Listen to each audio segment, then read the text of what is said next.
Welcome back to another video. In this video, I want to talk about dreams and its mysteries. Man is energy, and energy flows from one direction to another always. When you are at rest, energy is properly being flown throughout you. In dreams, for example, energy flows throughout your body, and each part of the body conveys a certain message to your mind. The conscious aspect of the dream is a reflection of this energy moving through your body. And dreams are fascinating, of course, but if we really look at the energy while we sleep, we may see that a restful sleep is also accompanied by good and pleasant memories. Buddhist monks who spend years in retreats and caves to simply observe the happening of the body mind have observed that the contents of the dream are also interesting, as they can become a cause for a decision in the waking life. The waking life too is dreamlike in the sense that there is less control in the normal sense. But this control can be cultivated through being more aware and mindful.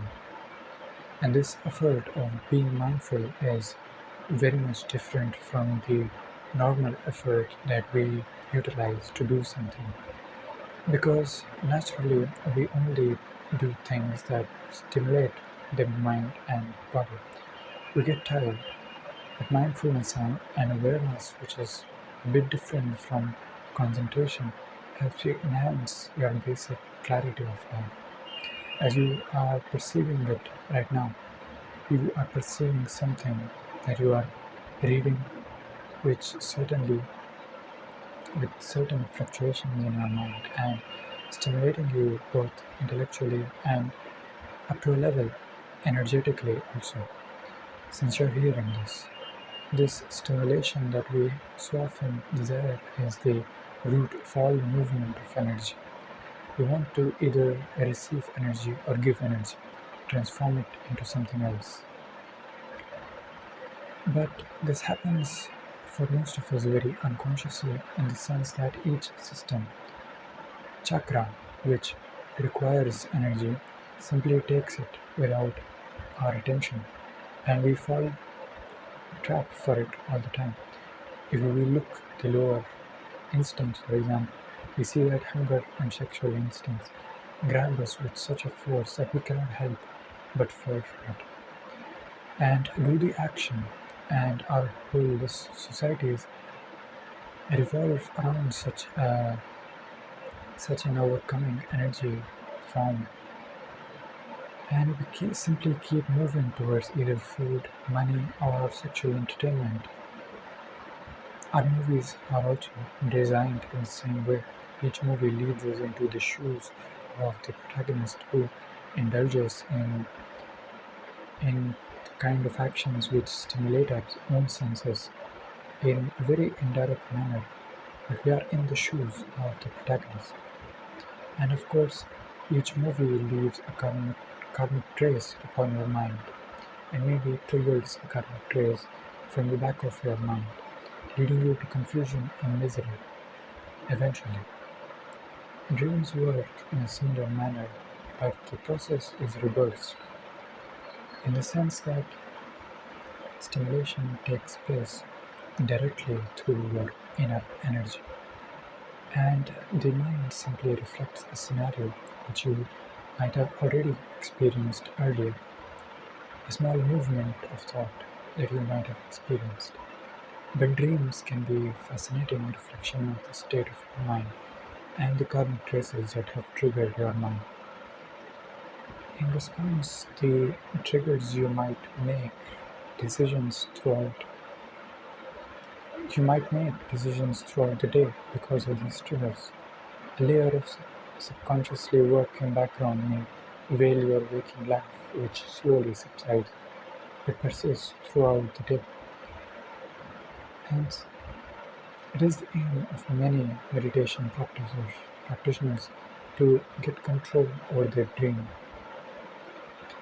Dreams also reflect the fears you may have, the slow parts that you are hiding or repressing. Everything is somehow balanced in sleep. Your energy moves through various organs, through your nervous system, your digestive system, through each and every part, nourishing and rejuvenating your chakras, your energy centers in the body. Deep sleep is an optimal state where energy is relaxed in all parts and is no longer moves at what you experience, and what you experience is tranquility and calmness.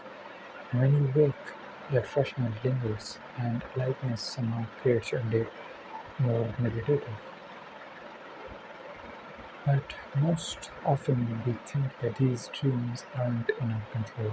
But if we understand the dynamics of energy and how it moves through the centers, causing the impressions of each center or each chakra to emerge, we can see how this movement takes place very subtly and then be able to gently control it. There are many dream practices which rely on concentrating on a specific center while you sleep or just before you go to sleep to gently direct energy there for healing that center or to simply induce calming effects during sleep. The content of dream varies from person to person according to culture, tradition, and experience. But the essence of dreams, the root of the dreams, remains similar because they are connected to your chakras. This is why we might need to talk about symbology and give importance to symbology and interpretation rather than a direct conception of the dream. For example, a ghost in the dream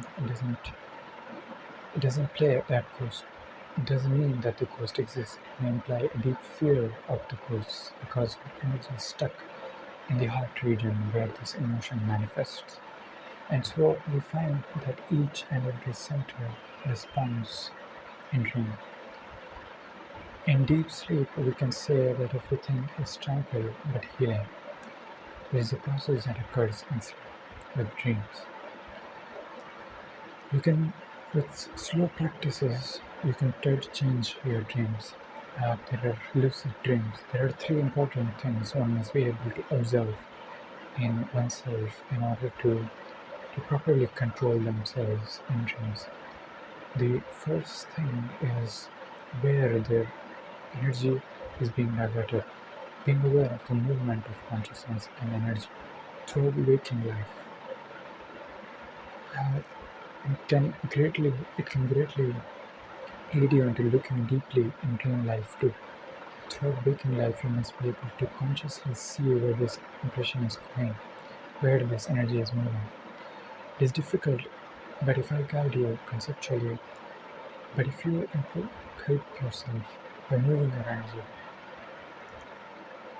if you simply do that, if you simply practice seeing where our energy is moving, my mission will be accomplished, as the impressions need not be changed. This is a huge mistake in the self-help industry, where people consider things to somehow change. If they try to understand and think conceptually, things will never change that way, and in fact you will probably even worsen your state.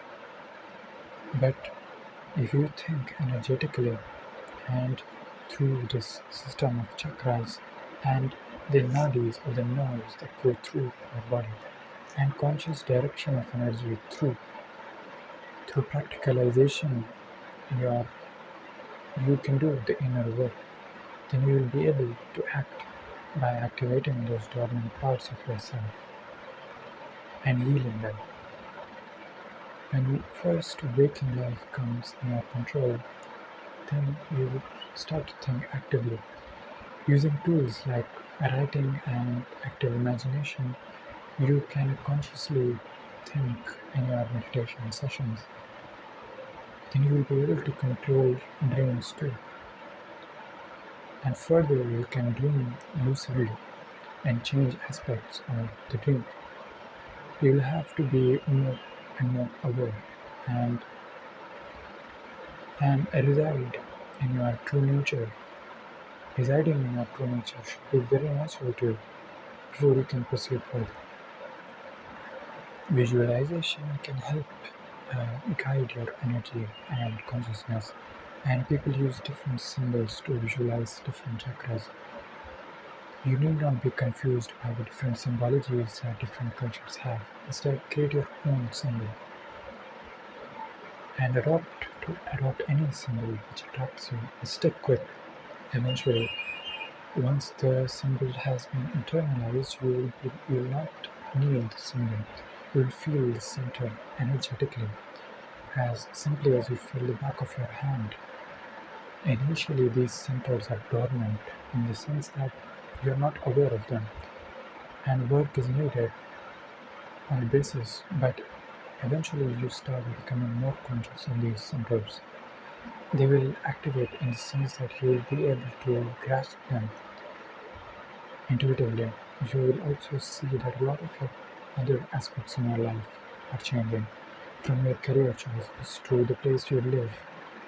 Things may start to be uncomfortable and you may want to move somewhere, but it is all because things are actually aligning and becoming in control. Things are becoming more healthier. You are stuck in some kind of unnatural pattern, some kind of habit is making a repetitive process of energy consumption in a certain center, and it is causing us to react instinctually over and over again.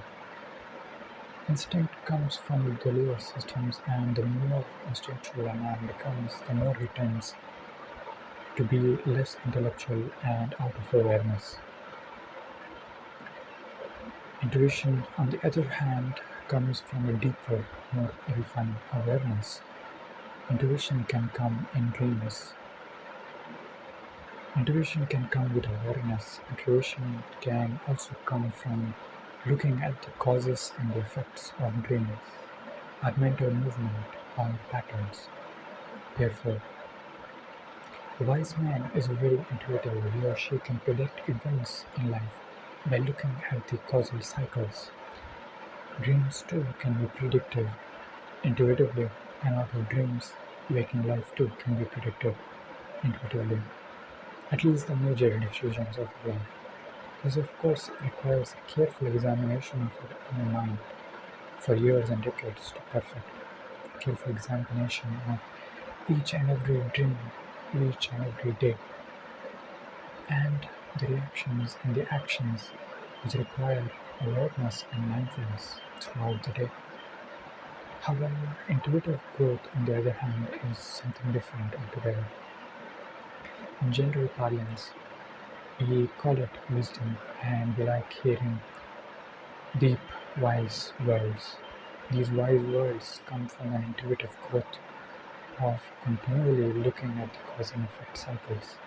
Intuitive growth can happen when a person strives for the kind of intelligence Spinoza had defined, from looking at the causes and effects of things, from formulating theories and predictions and proofs of universal laws. Dreams and its mysteries are many, and a lifetime can be spent and has been spent by many philosophers, psychologists, and analysts, all of them approaching the problem from different angles. Tibetan Buddhists and monks from the Buddhist tradition have not only successfully interpreted and predicted dreams, they have been able to manipulate and change dreams at will, something that the Western psychoanalysts have not yet grasped. Through the different dream and sleep practices, they have uncovered physical, mental, and astral secrets, things that relate themselves together. For example, if you dreamt of an ice cream the other night, it is probably likely, very likely, that you will decide to eat ice cream today, or at least think of the choice of eating ice cream. Even that thought is like a dream in the waking life.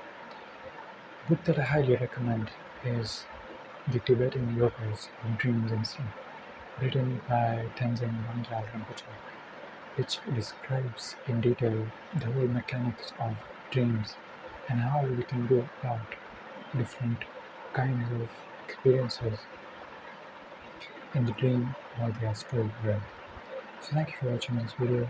Be sure to like and subscribe this video and share it with your friends.